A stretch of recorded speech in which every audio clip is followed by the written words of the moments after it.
This is Claim Your Potential, the Empowerment Podcast. I'm Sophie Lindberg, your host and the Executive Director of Claim Your Potential. Get ready to embark on a transformative journey where we empower women and girls to unlock their full potential in every aspect of life. It's time to claim your potential and step into a life of empowerment. Tune in every Tuesday as we ignite your inner strength, provide actionable insights, and empower you to achieve greatness. So, are you ready to claim your potential?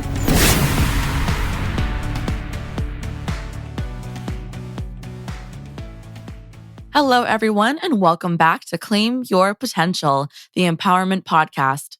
I'm your host, Sophie, and for this episode, we are joined by Luciana Passeri to discuss how to live authentically. Dr. Passeri is a life design coach who has worked with over 500 clients over the last 30 years. She has done executive coaching for top 100 companies in the world and has spoken hundreds of times at conferences, events, and small group venues. Dr. Passeri is an entrepreneur extraordinaire who founded and is the CEO of Passeri, a slow fashion company that makes handmade shoes and bags. Their slogans are, "Step into your power and come walk with us." Giving back is important to Luciana. More than 20 years ago, she started two nonprofit foundations, La Paz International and Humankind. Each foundation is designed to support the marginalized and disenfranchised in our world.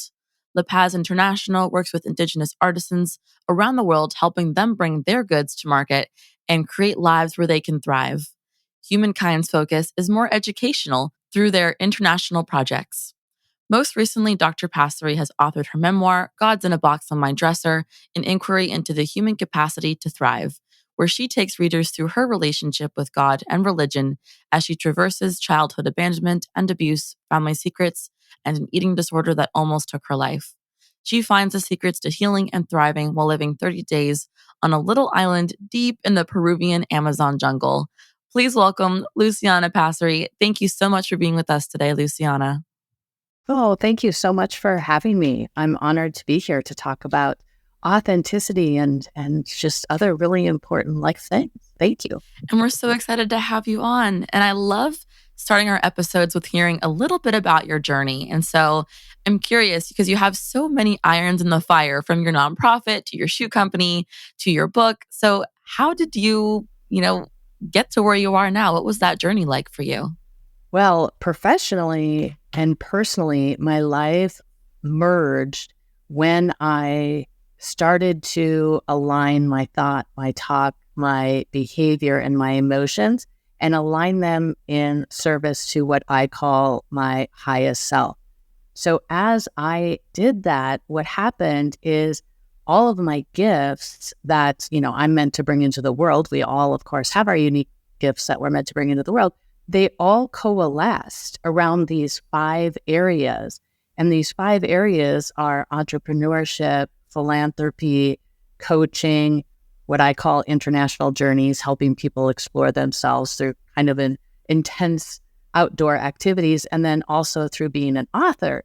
And that was really, really curious to me. So all the irons in the fire, so to speak, really all are centered in my passion to support other people in stepping into their power, clocking their disempowering narratives, and letting them know that not only do they have the power to live the life of their dreams, that they're the ones responsible to create the life of their dreams. So my story is actually a long, windy one if we're talking about going from childhood to now, but regarding just the kind of coalescing of all of my life energies, that didn't happen until I had a really authentic connection with myself.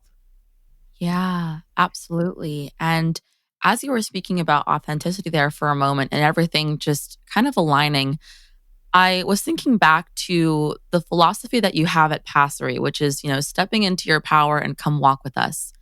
And I'm very interested and very intrigued by this statement because it's making me think quite a bit here. And I'm curious how that philosophy of stepping into your power and come walk with us really aligns with your mission to empower individuals both personally and professionally. That is a great question. So this story actually goes back to the jungle. So in 2019, I did indeed live on a little island in the Peruvian Amazon jungle for 30 days. And it was a remarkable, transformative experience. While I was in the jungle on day 27, I think it was, I was walking. And of course, you can't really walk far when you're in the jungle because it's not safe. So I had this teeny path behind what's called a tambo, the sleeping platform that I slept on. And I was walking and just meditating and reflecting and praying like I had learned to do. And I went to step my foot down and I felt this ginormous energy. And I looked down and there was a coral snake, a massive coral snake, which for those not familiar with snakes, it's a highly toxic, deadly snake. And where we were in the Amazon, if I were to be bitten, it would have been sure death. So I looked down, and as my foot was coming down and I saw it, I leapt to the side. And then I started calling for the Shipibo people, the local people, to help, and which they did. Well, for days after that, the snake, I guess the best way to say it, energy, kept coming to me. And it was really a dark, sort of toxic energy. And what I would kind of say to in this energy to manage my own anxiety around this potentially near-death experience, I would say to the snake, I would say, look, you need to look to your own beauty, transmute your beauty.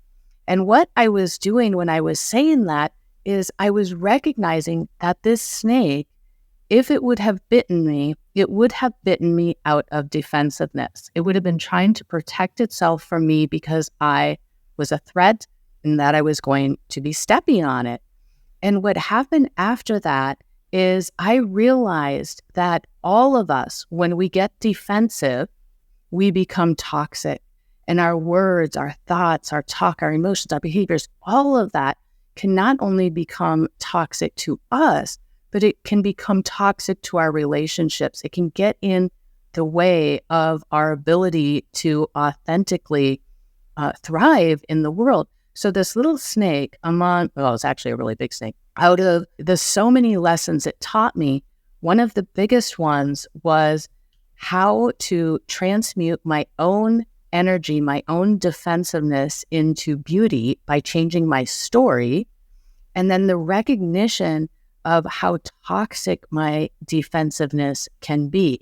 Now, kind of a long way to get to a more specific answer to your question, but the reason why that's important is because that next day in the jungle, I downloaded the slogan, "Step into your power, come walk with us."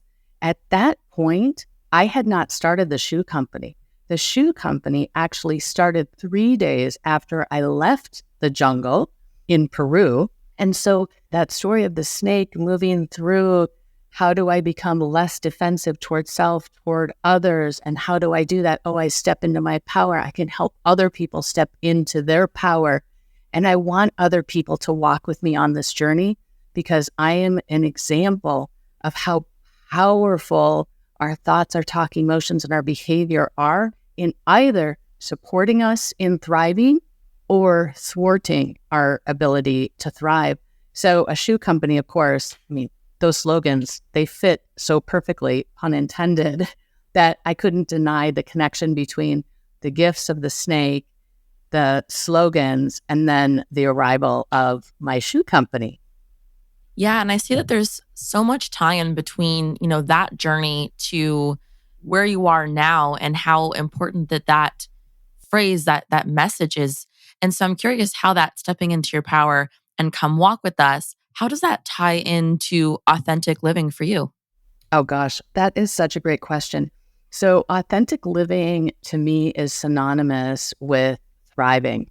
And as I was saying, my definition of thriving and living authentically is aligning our thought, talk, emotion, and behavior. So as I align these, my alignment toward my highest purpose on the planet, I would say, becomes in service not only to myself so that I can live authentically and thrive, but it's also in service to other people and the planet. Now, this seems like super simple. Most of your listeners, could be thinking, many of your listeners could be thinking, oh, yeah, I get it. I need to change how I think, use affirmations, et cetera, et cetera. And though it is simple conceptually, it's actually very hard in current, Western world anyway, to align these four things in service to our highest self. And let me give you an example. Thought is one of those things that most people know. Okay, there's self-fulfilling prophecies, how I think matters and how I show up into the world, but we don't necessarily realize how these things creep in. So thought to me used to be my kryptonite. I'm an academic. To me, my saving grace was always, I can figure this out, or I can research this, I can look it up, I can look to an authority. I know this to be true, therefore I can say it, I can believe it, I can live it. And even though my intuition was strong at the time, I always deferred to my thought. So an example of my story of clocking our thought, talk, emotions, and behavior would be this simple example. Soon after I started my company in Peru, I was walking down the street one day, and P.S., I didn't speak Spanish at the time. So here I am starting a manufacturing company. I had no idea how to start a manufacturing company, by the way, no idea about factories or processes. I didn't speak the language. And as the company was developing and I was seeing the potential of the beauty, I had a ton of anxiety about it. And I'd be walking down the street and I would hear in my head, you have no idea what you're doing. You have no idea what you're doing. And I would hear it all the time. And I would try to interrupt it, but it was so powerful. And then one day I just stopped. And I know the street that I was on. I stopped in the middle of the street and I shook my head as I heard, you don't know what you're doing about. And I said, you know what? You're right. I don't know what I'm doing, but I'll figure it out. And that was an example of how I needed to shift my thinking about my thought.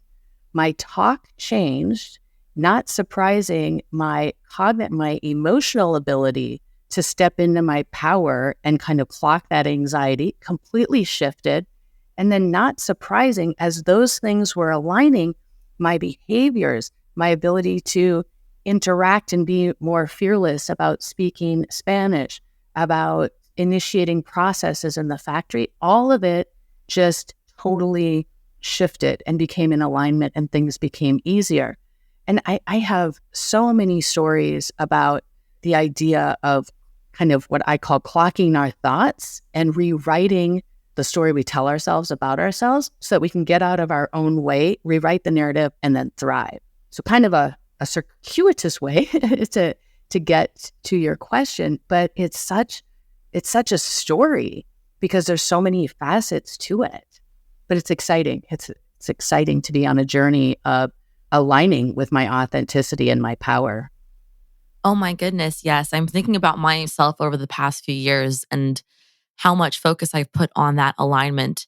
And I can, definitely say that once you get there, or even once you start that journey, because I don't think that we're really ever fully 100% there where we're, where we want to be on that alignment. But once you start that journey and you're at a place where you feel that for the most part, your decisions, your actions, your overall demeanor, how you carry yourself, how you walk, how you talk aligns with who you are authentically, there is so much power in that. And there's so much confidence that comes with that. And there's so much happiness that comes with that. And I can say from my own experience that going through that journey, looking at my level of confidence and happiness now compared to where I was maybe 2, 3 years ago, before I had that awakening and that experience of alignment is truly powerful. Just seeing how far one can come in a short amount of time when you actually understand and start to act as your most authentic self. And so absolutely everything that you're speaking to in terms of that feeling, I'm thinking back to that feeling as well when I noticed for the very first time that, oh my gosh, I'm making decisions and as me, this is 100% me that's coming through here. Oh my goodness, I love that. Yay, you. Oh, I love that too. And I love the recognition that this is a journey, right? There's no destination. That was so beautiful. And I'm so grateful too, you share your experience, because it truly is just in our sharing our experience that our power continues to grow. Can I share one more quick story about that with you? Oh, of course. Oh, thank you. Okay, so when I lived in the jungle, I slept in a little what's called tambo. It's a wooden platform, and then I only had a mosquito net around me. I was about 12 feet or so from a swamp that had anacondas, all kinds of critters. And you can imagine, right? We all know, stories about the Amazon jungle, and many of them are just true. So one of my first nights, I'm laying in my tambo, pitch black. I mean, zero light pollution, obviously, pitch black. And I'm laying there, and this huge rat starts running between my head and a little teeny, just like half wall on the platform. And I could hear it, I could feel its energy. And occasionally it would swipe by my head a little bit so I could feel it. So panic energy, hello, right? I'm like, oh my God, there's a rat, it's a huge rat. And it was super scary and anxiety producing.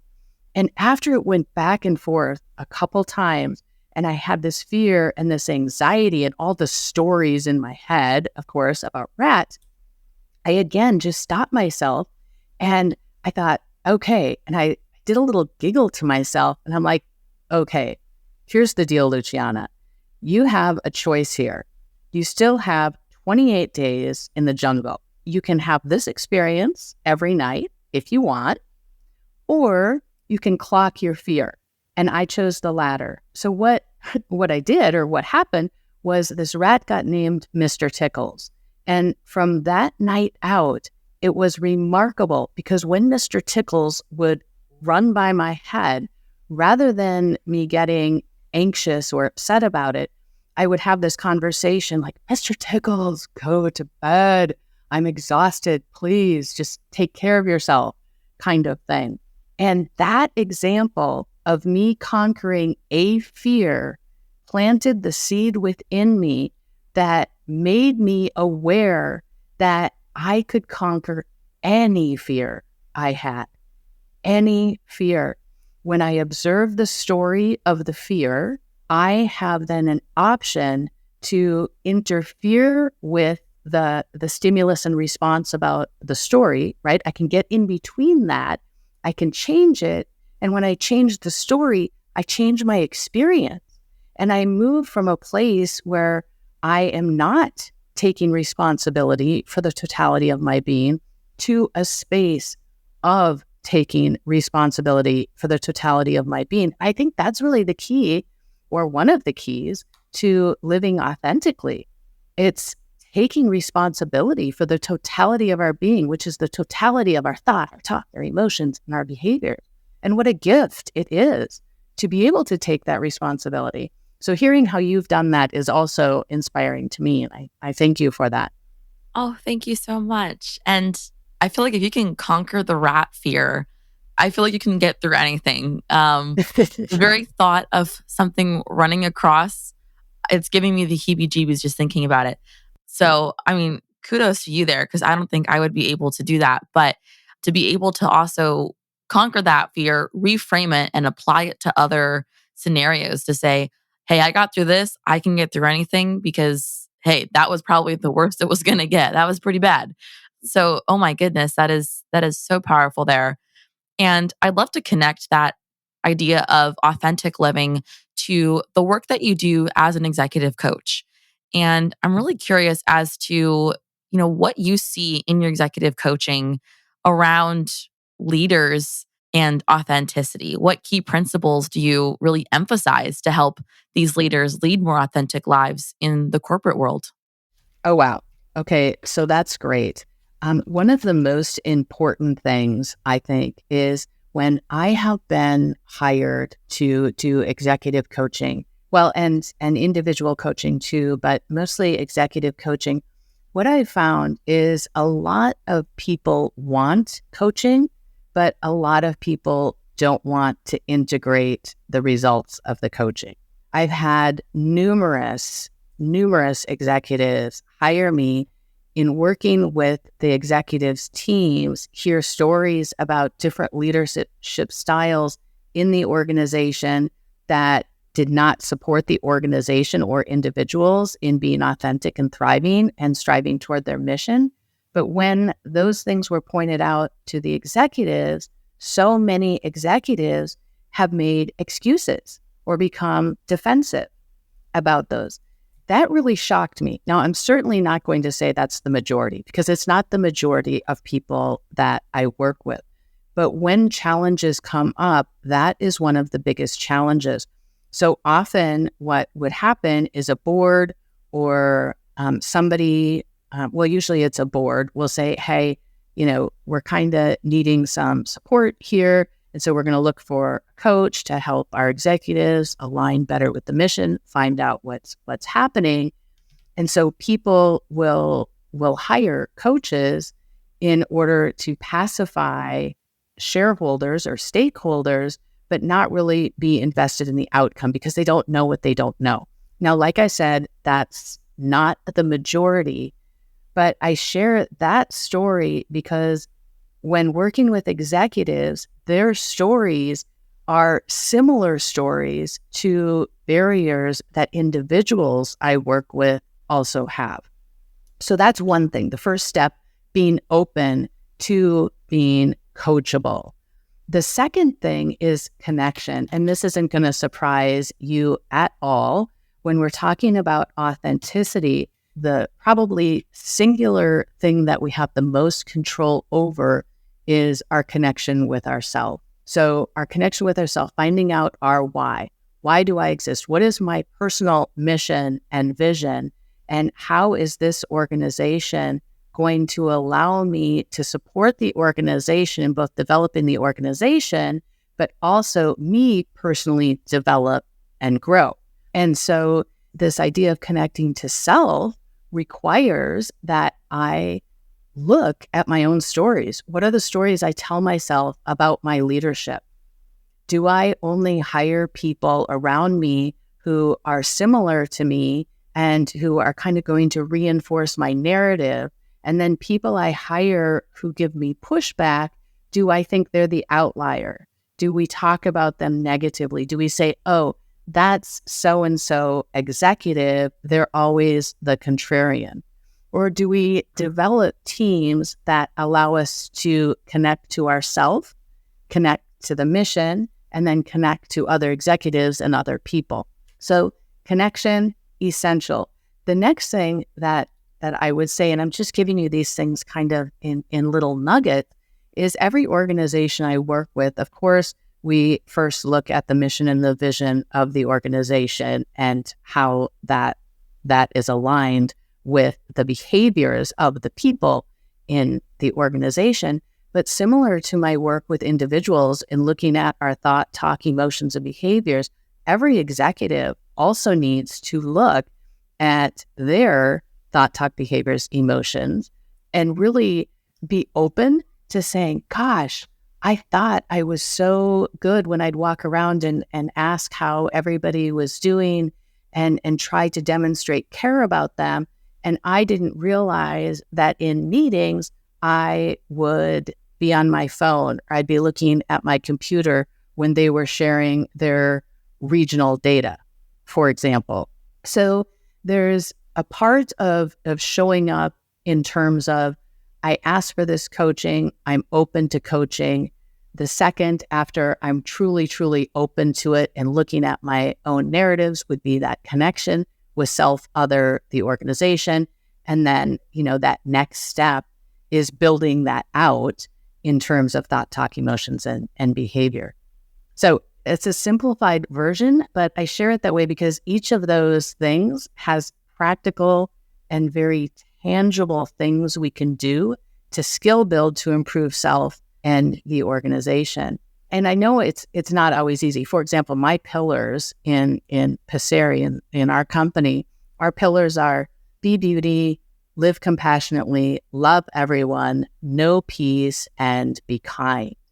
And really supporting all of our employees in living that mission is challenging because everybody lives, of course, their own lives and has their own challenges. So the experience that I have is varied. I should say also, I have so many executives who I work with who are just these brilliant individuals. They care so much and they are doing their best to live authentically, but there's just small patterns in some of their communication behavior that thwart their ability to really be as effective as they could be in an organization. A really quick example of that is a person who might lead to the skill versus lead to the will. So why I say it that way is because one of my vice presidents, for example, might have tremendous skill, but sort of a lack of creativity or motivation. And as a leader, then I need to lead them by helping them skill build in their will center. There might be other executives who have this tremendous creative energy, but they don't have certain skill sets. So then I look to that individual and have to build that skill set. But all these skill sets are always around our patterns of communication, always. Some aspect of our communication. So that's the macro and the micro. It's a huge question, huge question, and a really important one. So I thank you for asking it, to be sure. Yes. I knew going in that was going to be one of those questions that was going to have a multitude of answers that would come with it. But Yeah. I think it's important that it was asked. And also, I liked your response looking at that macro and looking at that micro. I think that's important to understand, a little bit more about the situation, a little bit more of that context, and also to be able to find solutions, to be able to find ways and strategies and implement them again at that micro versus at that macro. And I'd love to connect everything together for our listeners. What should our listeners take away from this episode? So my hope is that people will recognize they have unlimited potential to create their own path. They are not just the pathfinder, they are the path maker, and they get to decide what it's paved with, whether it's conquering personal narratives or rewriting personal disempowering narratives so that we can thrive and live a more authentic life, whether it's being a woman in an organization that is complicated and doesn't support women in thriving, understanding that we have choices in those situations. So it's really, truly stepping into our power and realizing that when we bring our gifts fearlessly into the world, not only do we thrive and we live authentically, but it affects all those around us and it changes the way people operate. It changes the nature of the very planet, I believe. Yes. And for all of our listeners that just do not want to stop listening to your amazing wisdom because you've shared so much with me throughout this entire episode, lots of moments where I've reflected and gone, oh my gosh, I remember having that feeling, or, oh, I haven't had that feeling on my authentic living path yet. I can't wait to have that feeling. You've shared so much amazing wisdom. And for listeners that just want to hear more of that wisdom from you, how can they connect with you? That is a great question. Also, thank you for asking. So I have a website. It's Luciana, Luciana, Passeri, Passeri.com. People can find my book, Gods in a Box, on my dresser, An Inquiry into the Human Capacity to Thrive, on Amazon. And you can get it in a number of different varieties. And on my website, I have my 5 paths outlined. So for people who are looking to explore their own authenticity and how all of their gifts kind of come together, it might be worth giving it a look to see how I have brought all those together so that it can support those interested in aligning their own gifts and talents toward their highest purpose. So those 2 would be the best places to find me. Wonderful. And I'll make sure that those are linked below in the episode description box. So for all of our listeners, go check out Luciana's bio as well as the link that she just mentioned. I know that your book. It's been actually in my Amazon cart for a bit. So I'm definitely adding it to my reading list for sure. Thank you. Yeah, absolutely. And again, thank you so much for coming on to the podcast. It was an absolute pleasure having you on. Thank you. I appreciate the opportunity. Thank you for all the work you do. Beautiful. Thank you. That brings us to the end of another empowering episode on Claim Your Potential, the Empowerment Podcast. Thanks for listening. If you've enjoyed our show and want to learn more about the work we do, you can visit our website, claimyourpotential.org. There, you can access our tools and workbooks, sign up for workshops, join our mentorship program, listen to previous and future episodes, donate to support our cause, and find out how you can get involved. For even more inspiring content, follow us on Instagram and Facebook at Claim Potential, where we share inspiration, educational resources, episode and program announcements, and other content designed to help you reach your full potential. Your support means the world to us, and a free way to support our show is by leaving a rating and review on the podcast streaming platform of your choice. Your feedback helps us grow and reach even more people with our empowering message. If you're unsure of how to do this, head over to our website's Leave a Review page for step-by-step instructions. Thank you to each and every one of you for being a part of this empowering community. Tune in next time as we continue our journey of learning and discover even more ways to claim your potential. Until then, remember that you have the power to create the life you desire. Keep striving and keep growing.